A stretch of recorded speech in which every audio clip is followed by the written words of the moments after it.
Hey, everybody. Welcome to Sama. I'm Darek Mazzone, your host. Appreciate you being here. I have a special guest tonight. Her name is Hania Rani. She's born in the same city that I was born in Gdansk, Poland, in a little area on the Baltic called Miasto, which is Gdynia, Sopot, and Gdansk. It's a beautiful place. It's a different part of Poland. It's got interesting weather. It's a very much an international part of the place, but yet at the same time, as I often talk about here, anytime I visit, I feel I'm back home. It's a really strange sense. I'm with my tribe, which is an intriguing place. And I had a sense of home, which is one of the things we're going to be talking about with Hania also. She's an award-winning pianist, composer, and musician. She was born in Gdansk. She splits her time between Warsaw and Berlin. She's coming up. In that kind of interesting way where you're like, whoa, this is going to be really intriguing. She's 31 years old, and she's getting a lot of attention from people that go way beyond classical, electronic, jazz. She's got a nice touch that seems to be affecting people in interesting ways. Also, her music is it's powerful yet very subtle. She recorded in Iceland. Anytime I say Icelandic music, people have a sense of what they're going to hear. Fits within that. But when her music started going out, we were under lockdown. And everybody needed it. You know, as you've been listening and hearing and seeing me, I put together a 500-song playlist on Spotify, all for music just to help us through the insanity. And she's in there. And it was great to have her actually be here and have a session with her on Sama. She gave us a video, as often artists do, so we're going to watch this video of her work. She's touring right now. We're talking in Montreal, and she's going to be in the Emerald City, Seattle. She's playing on Friday, July 10th, at St. Mark's Cathedral, which tells you something. She's going to play at Fremont Abbey, but she's got some heat, so people wanted to put her in a bigger place, and it's a cathedral. It's stunning sound. I think she's going to love it. I'm going to love watching her there. So she is working all the time. She's working on a bunch of new music. During the pandemic, obviously a lot of artists composed. I listened to a bunch of interviews with her, and she's diligent and she's disciplined. It started at an early age, and she dedicated herself to music, to piano. And it's wonderful to have an artist like this to actually talk about their life. So right now, music from Hania Rani on Sama, Seattle Circuit Music and Art.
Hi, Hania.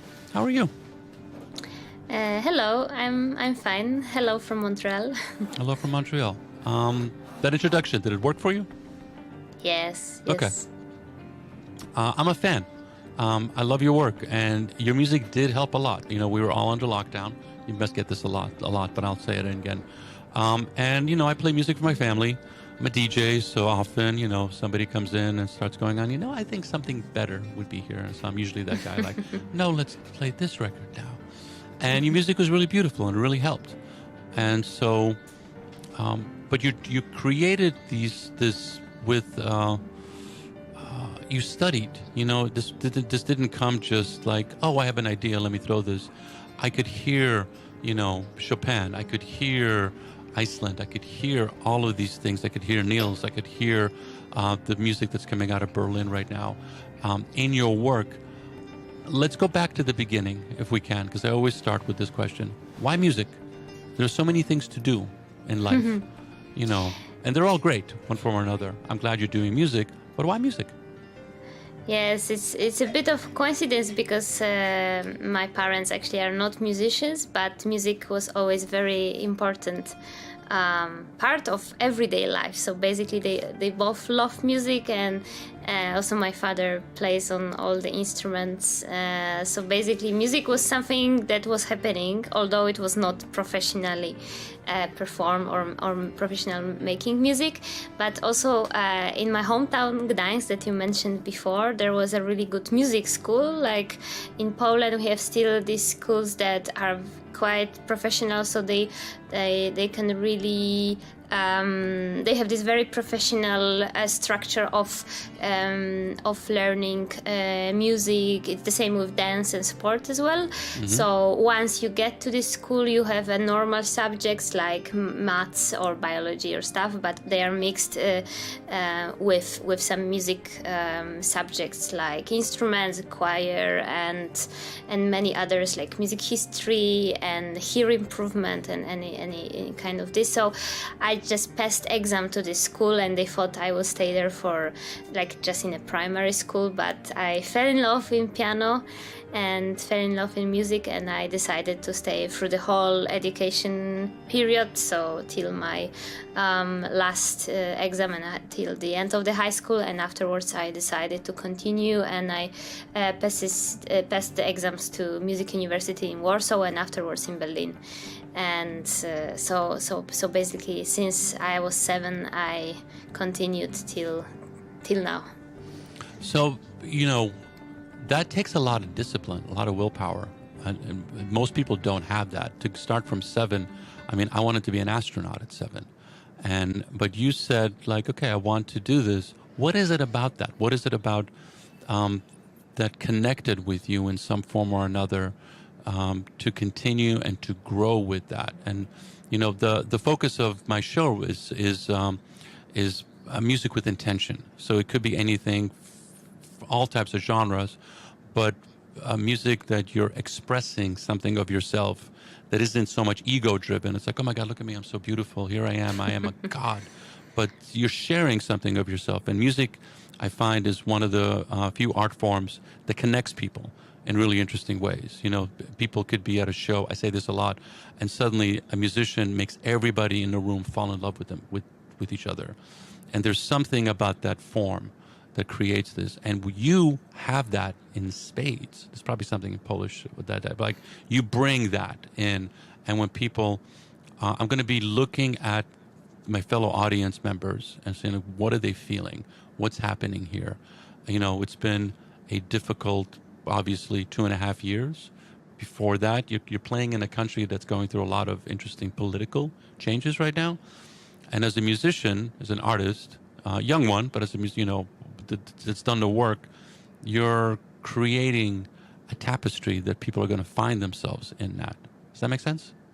Yes, of course, I believe it very, very much. And also, I'm reading recently. I was reading a book by Kay Tempest from Great Britain. She's like a poet and hip hop artist, and she was also like explaining a lot about this connection that you also mentioned just now, because this is like the most, I think, special part of making music or making art, but music in particular, because we meet with audience and we actually really can feel and observe this connection, and basically something very special happens to all of us, not only the audience but actually to the artist as well, when experiencing together something, which is art, which is actually uplifting us, and I hope that changing us for better, and expanding our sensitivity and empathy and things like this. So basically, well, I guess discipline is very important, but you need to love what you do to stay so long with one instrument and with music and for such a long period of time. So simply, I fell in love with my instrument, with music, and I found myself. I guess it's become my language as well.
Hey, I'm here with Hania Rani from Gdansk, Poland, now living between Berlin and Warsaw. Amazing pianist whose work I like a lot. And we're just talking about the power of music. And you were bringing up Kate Tempest, and we had a little bit of an issue. So if you don't mind, could you please repeat what you were saying about how people come together in community when they through music?